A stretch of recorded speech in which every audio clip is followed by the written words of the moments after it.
Around 5 a.m. with below freezing temperatures, power went out for 18,000 people in Cumberland County. As of now, only about 80 people are still in the dark, which is good unless you're those 80 people. That's according to the volunteer energy outage map. Crews hope to have everything back on by 7 tonight.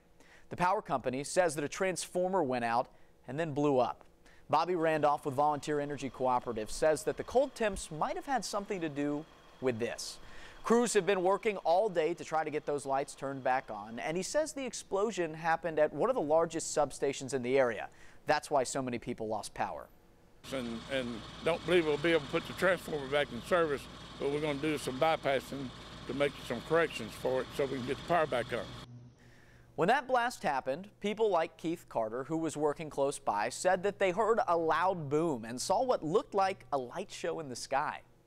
I got my phone out, started recording, and seeing the fire in the background. I'm like, that's got to be the substation over here.